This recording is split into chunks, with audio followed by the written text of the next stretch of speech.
सुबह के करीब 4:30 बजे का समय और एक 21 साल का लड़का अपने ही पिता के सर पर राइफल तानकर खड़ा था। उसके हाथ बिल्कुल कांप नहीं रहे थे और ना ही उसकी आंखों में कोई डर था। फिर अचानक ट्रिगर दबता है और एक जोरदार आवाज के साथ सब कुछ खत्म हो जाता है। गोली सीधा पिता के सर में लगती है और वहीं उनकी मौत हो जाती है। उसी कमरे में उसकी बहन भी मौजूद थी, जिसने अपनी आंखों के सामने अपने पिता को मरते हुए देखा था। वे सहमी और कांपती आवाज में कहा, ये क्या कर दिया तुमने? ये गोली मुझे भी लग सकती थी। लेकिन भाई का जवाब सुनकर उसके रोंगटे खड़े हो गए।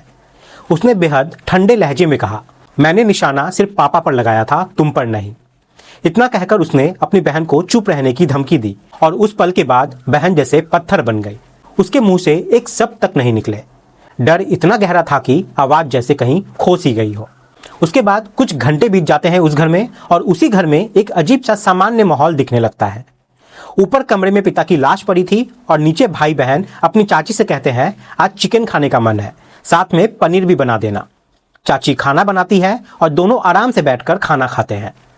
यह दृश्य जितना सुनने में अजीब लगता है, उससे कहीं ज्यादा खौफनाक था।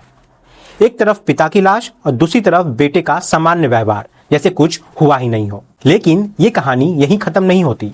असली सच्चाई तो तब सामने आती है जब इस पूरे मामले का खुलासा होता है। ये घटना उत्तर प्रदेश की राजधानी लखनऊ की है, जहां एक सफल व्यापारी मनविंदर सिंह की हत्या कर दी जाती है। और हत्या करने वाला कोई और नहीं बल्कि उसका अपना इकलौता बेटा अक्षत प्रताप सिंह उर्फ राजा होता है। 25 फरवरी 2026 की सुबह जब मनविंदर सिंह की लाश अंतिम संस्कार के लिए लाई जाती है तो लोगों की आंखें फटी रह जाती है। लाश एक टुकड़ों में नहीं थी बल्कि 4 हिस्सों में बटी हुई थी। दोनों हाथ अलग, पैर आधे कटे हुए और शरीर का हिस्सा बिखरा हुआ। यह दृश्य इतना भयानक था कि हर कोई सुन रह गया।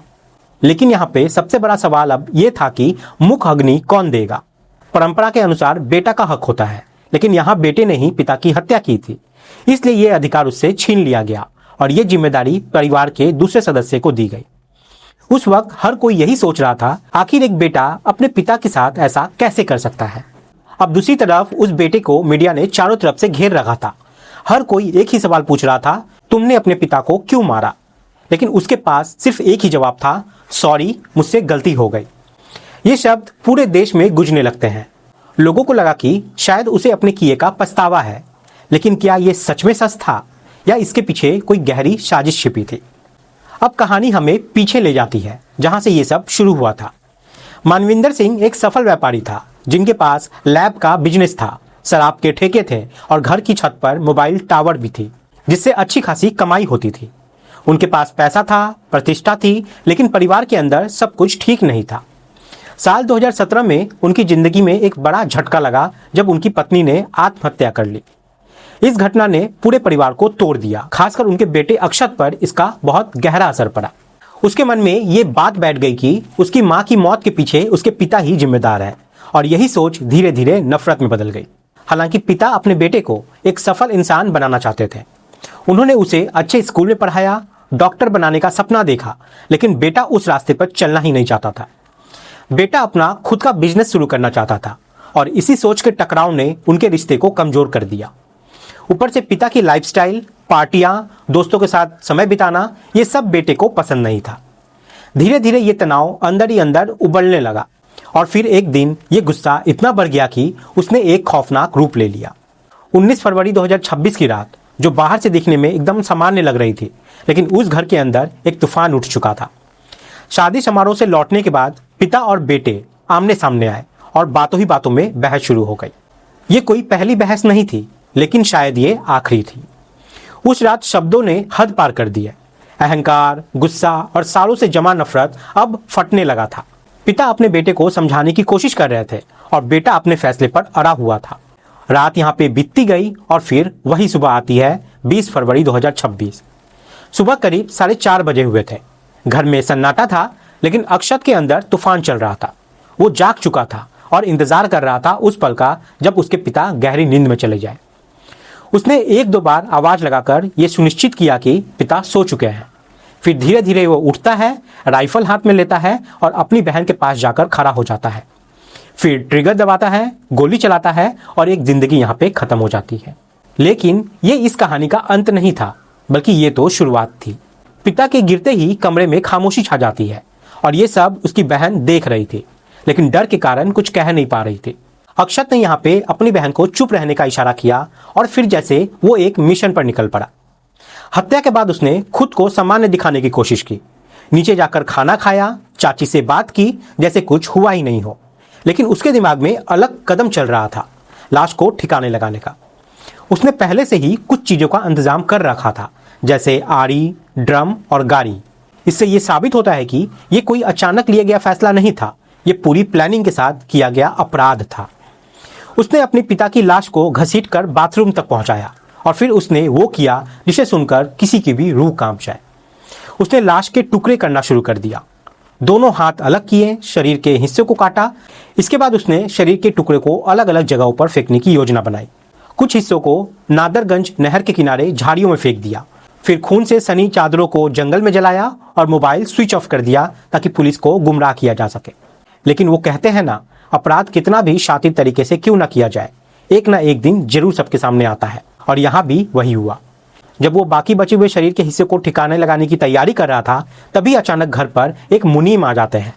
वे दरवाजा खटखटाते हैं और अक्षत के पास इस वजह से समय नहीं बचता और वो घबरा जाता है और अपनी योजना के अनुसार पूरा काम नहीं कर पाता। उधर मानविंदर सिंह के दोस्त परेशान होने लगते हैं। उनका फोन लगातार स्विच ऑफ आ रहा था, जो कि उनके स्वभाव के बिल्कुल विपरीत था। दोस्तों को यहाँ पे शक होता है और वो उन्हें ढूंढने निकल जाते हैं। आखिरकार 23 फरवरी 2026 को दोपहर करीब 2 बजे सच्चाई सामने आती है और ये सच्चाई खुद अक्षत ही सबको बताता है। वे अपने पिता के एक दोस्त के सामने सब कुछ कबूल कर लेता है कि कैसे उसने अपने पिता की हत्या की, कैसे लाश के टुकड़े किए और कैसे सबूत को मिटाने की कोशिश की गई।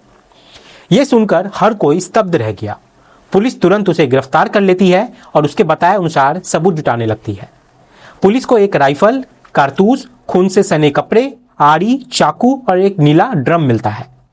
हर चीज इस बात की गवाही दे रही थी कि यह अपराध कितनी बेरहमी से किया गया था। लेकिन इस कहानी में सिर्फ अपराध नहीं था, इसमें कई अनसुलझे सवाल भी थे। सबसे बड़ा सवाल, आखिर वजह क्या थी?